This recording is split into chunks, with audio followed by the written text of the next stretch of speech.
back to Cooking with Ash. Today in the kitchen, I will be sharing this delicious recipe for Raham. I previously shared one of our recipe where you ground the rice, but you leave a little bit texture to the rice, so you have that graininess to it. But today's recipe is going to be with the rice flour, okay? So let's get to this delicious recipe. Ramadan is here. A lot of people will be preparing sweet, and this is a perfect recipe for Eid. So I will be showing you step by step on how to achieve delicious Raham. Let's go. My pot, I'm gonna go in with some butter, and do bear in mind everything I'm using will be listed at the end of this video or in the description box below.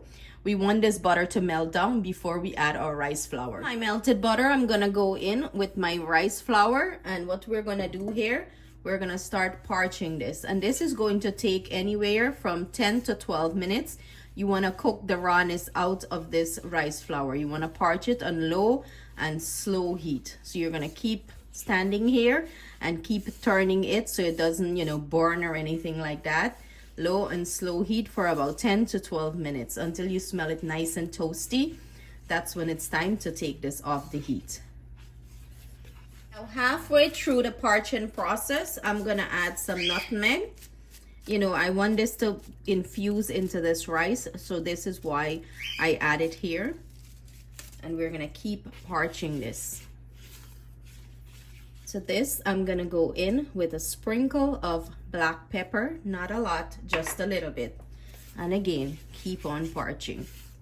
So this been on here about 8 minutes now. 8 minutes into the cooking process. I went in with the nutmeg and the black pepper, and I'm keeping, parching. You see how nice and loosey this is starting to get? This is the consistency you're somewhat looking for. So the butter is incorporated well into the rice flour, and it's gonna start to get nice and loose. After parching for 12 minutes, this is what our rice flour is looking like. So what I'm gonna go ahead and do, I took it off the heat. I'm gonna go ahead and add all the other ingredients to bring this together. So I'm gonna go in with some milk powder here, and I'm using the Anchor brand. You can use any brand of your choice, and it's the full cream milk powder. I'm gonna mix this in, incorporate it well before I add the other ingredients. And as long as you have the rice flour parched, everything comes together pretty quickly. That is the most important step in this process. We're gonna go in with some chopped cherries, and this is optional. This is to your preference. If you want to add cherries and raisins, you could. If you don't like cherries and raisin, you can leave it out. So optional here. Go in with a little bit of mixed essence. We're just going to mix all of this together again. Everything nice and distributed. And the final ingredient here that we're gonna add is our condensed milk to bring this together. In goes our condensed milk. And I usually add a little bit, go in with my fingers and start mixing this together to see, if it's gonna come together.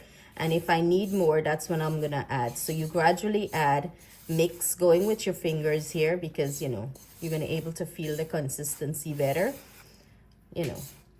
And you're gonna mix it until it starts to get, compact. So this right here tells me it needs more. It's too crumbly. So I'm gonna add more of our condensed milk.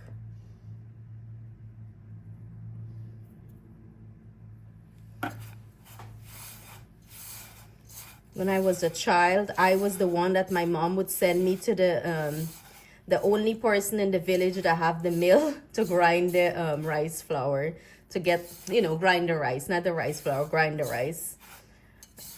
And right through and they take the rice and eat the rice. So it tells me it needs a little bit more. It's too crumbly at this step. It's not holding together. This is the consistency you want it to be. Nice and sticky here, as you can see. And then you knead it like into a sticky dough. That's the consistency you're looking for. Now I'm gonna go ahead, wash my hand, put some butter, and we're gonna start forming it into the shape that, the usual shape that they usually do. Went ahead and add a little bit of butter to my hand. This is going to make it nice and smooth, and you know it's not gonna stick. And we're gonna roll it in a ball and then to this shape. And we're gonna set it on the side on the plate so it could dry and get form up. But this is the shape you're looking for.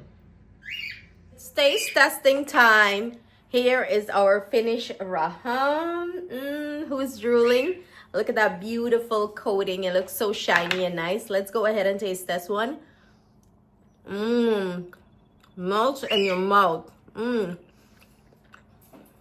So delicious.